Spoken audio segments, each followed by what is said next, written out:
Hello everyone. Today I'm going to cut up these two boards.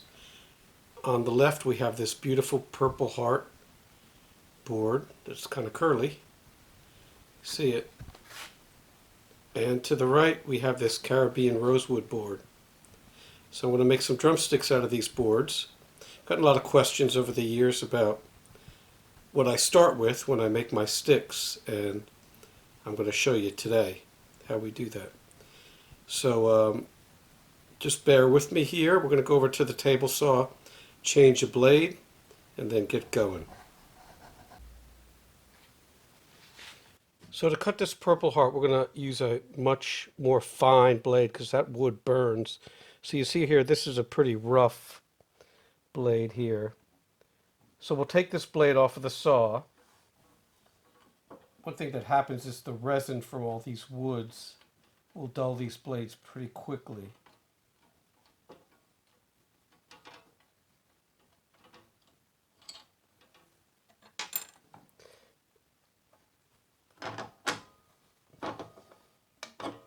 Now make sure the teeth are always facing you. That's how a table saw works.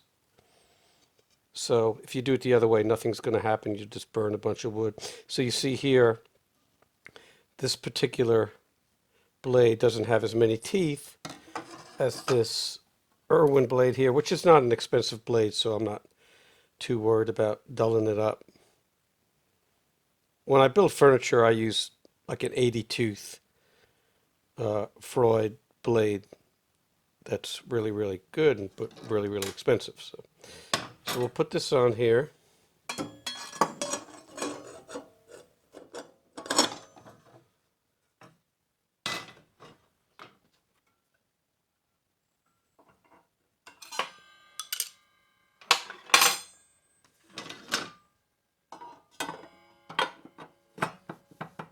Always use an insert. It can get dangerous if you don't.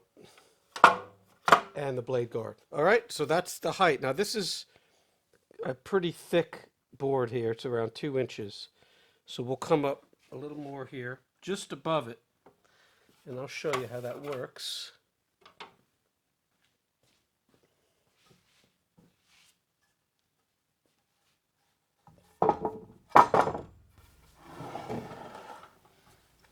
So it just clears it. So there's the least amount of resistance. There you go. All right, so that's pretty much the prep with the blade. Now you see this board here, it's got some defects, they all do, pretty much. So what I'll do is I'll start from the other end, unless both ends are bad. This end looks pretty good. So we'll start there. And I make my squares about 7/8. So that's what a square looks like. It'll be longer, obviously.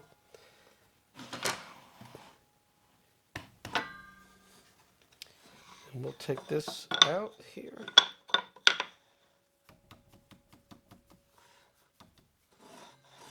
So you're always going to lose about 1/8 of an inch on your blade, unless you use a really thin curved blade, but for this stuff you don't want to do that, because again it'll burn. So you calculate that into your loss here. So you'll see how much I can yield out of this. It's a very clear board, which is great. If it has like a knot in the middle, you're not going to be able to make a stick out of it, so you have to use a clear board. So then we tighten down the fence, put the guard, and then I'll put my safety gear on, and definitely a mask with this stuff. It can be highly allergenic, Purpleheart. Before we start, I just wanted to show you the difference between this particular board and just a regular piece of Purpleheart. So this is what I've used in the past to make sticks.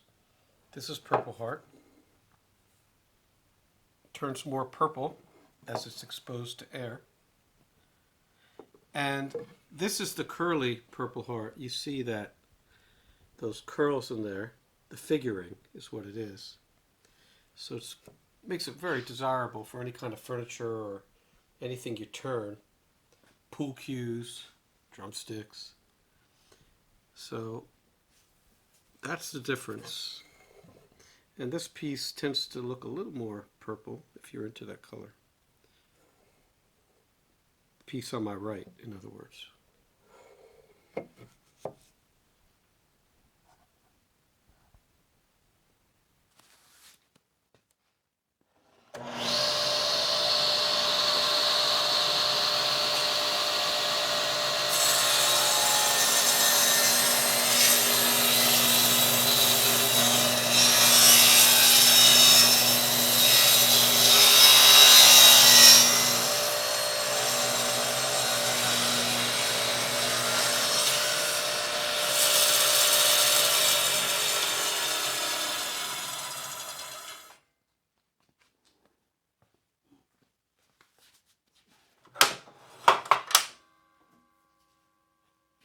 So you see this first piece here. Hopefully you can see this. See how light it is on the inside and how dark it is on the outside? So that's how Purpleheart works. When you cut it, it's much lighter. As it's exposed to air, it darkens. So when I make these sticks, before I finish them, I'll literally leave them for a month so they can darken purple. And then I'll put a finish on them. So that's our first piece. And then we'll just slice it up like that.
So that blade's probably shot now because of this wood. It has an incredible dulling effect. So I'm not sure I'll be able to use this for a stick. This was that last piece here. So that would be a lot of waste. That's how it works. You get a lot of waste with all these woods. So we'll see. Now the next step is I saw this in half. So I'll put this on the saw and just cut it like that into squares. And it should work. This is my template. Should be perfect.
So here's all the squares, and now what I'll do is I'll cut them in half.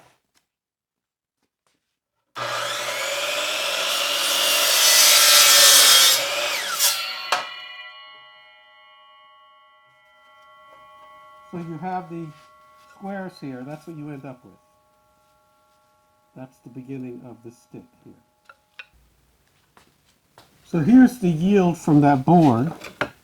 If I'm incredibly lucky, I'll be able to make a dozen pair of sticks out of that board, which was, well, it was pretty expensive.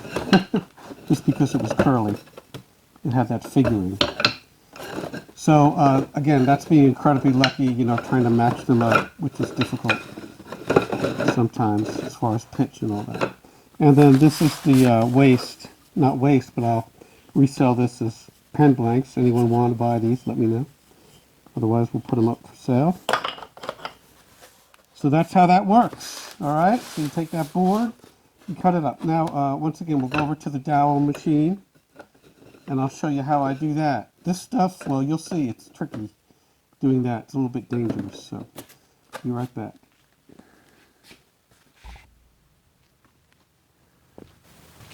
All right, so here we are at the dowel making machine. I usually do this outside because it makes such a mess.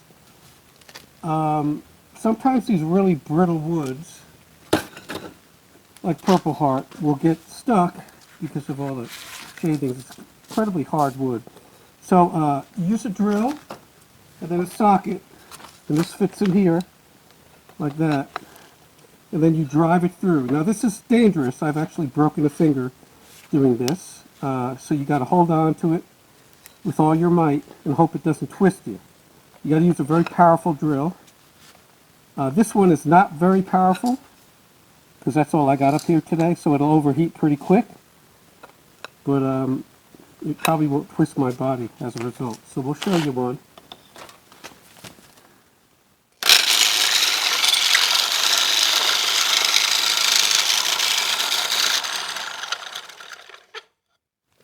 So that's how you do it.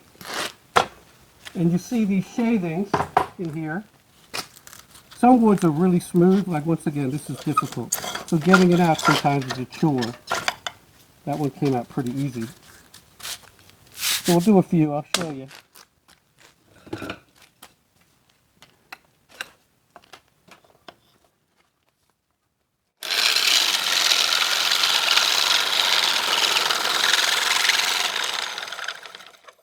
That's a real hard piece, you can tell because it's just shaking the whole apparatus here.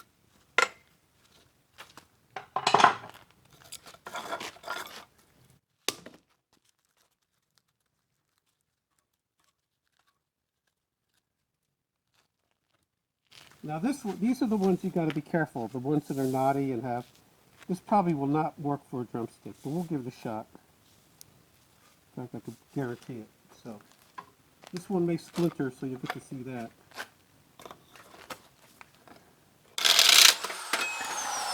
And there you go. So that's what happens to these pieces that have these little cracks and whatnot. See, this pretty much self-destructs. So you got to be real choosy with the wood you use.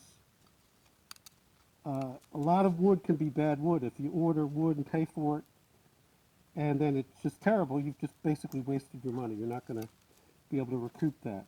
You got a lot of firewood. But that's that one piece I was showing you originally on the saw, which was the end piece.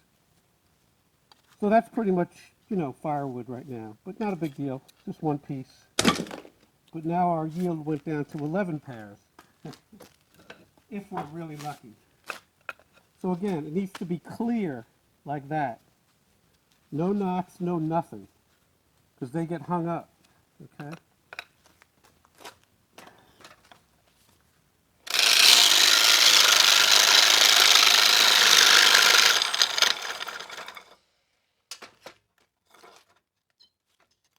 Now when it gets stuck like that, it'll do that sometimes. I got this piece of ebony, which is really, really hard, and I just drive it lightly back through, very, very lightly. So you don't want to mess up your blades. There you go.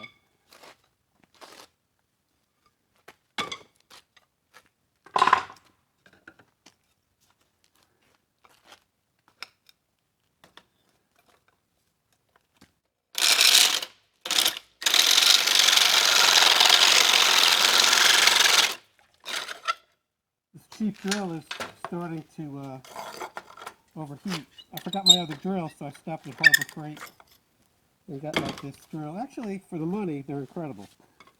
Can't beat them, but they won't last long doing this. I have a Makita at home. It's very powerful though, like I said. This one won't twist your body. It'll just overheat and stop.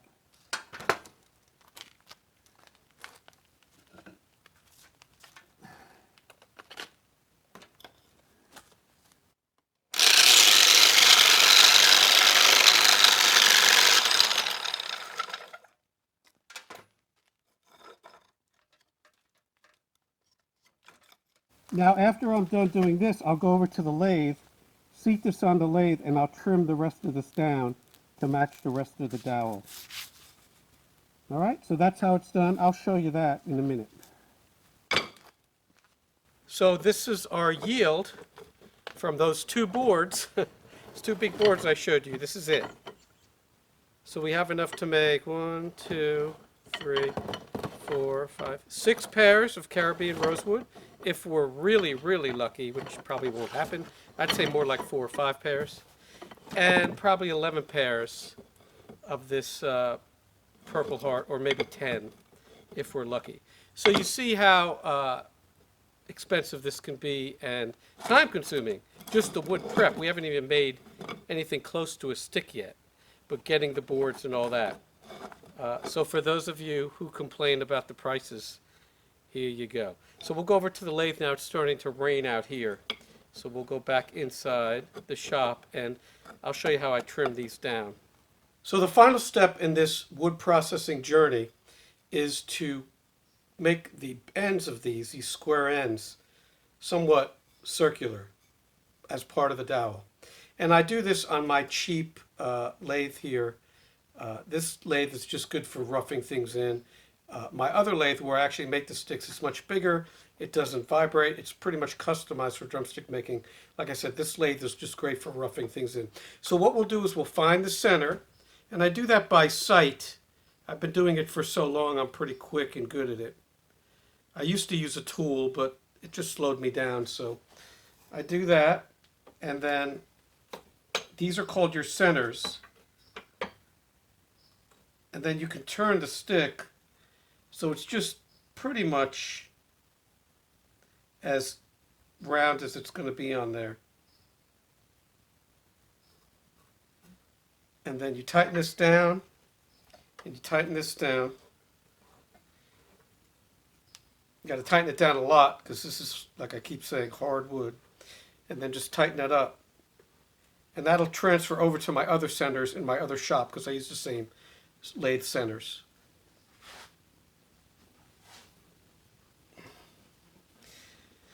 So what we're going to do is we're going to use this chisel here. Where is it? Let's see if we can find it. There it is. And we're going to basically take this square part and make it as round as possible because it will be part of the stick.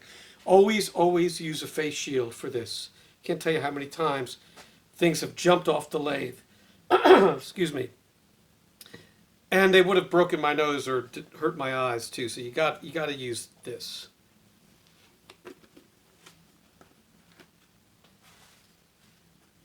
And gloves. Now the gloves I use, these are called Pyramex. You can get them online. They're a little bit pricey, but they're safe because what happens on a lathe, if you get something stuck in there, it'll just bend your finger. So it's dangerous. So you've got to avoid doing that. So use the tightest gloves possible. You have to use gloves. You can do some damage to your hands if you don't.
So this is some very, very hard wood, as I keep saying. You see this little square there.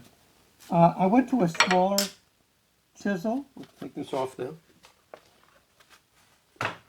It has an incredible, Purpleheart has an incredible dulling effect. So you're always going to be sharpening tools when you're making sticks out of this. All right, but there you see it's a little more round. Well, it is pretty much round as compared to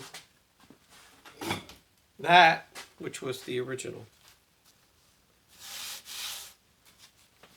And then the next step is to put it on the real lathe in my other shop and to start making the stick, which normally takes me for a pair about an hour, hour and a half, depending on the stick and the tip and all that stuff. It varies.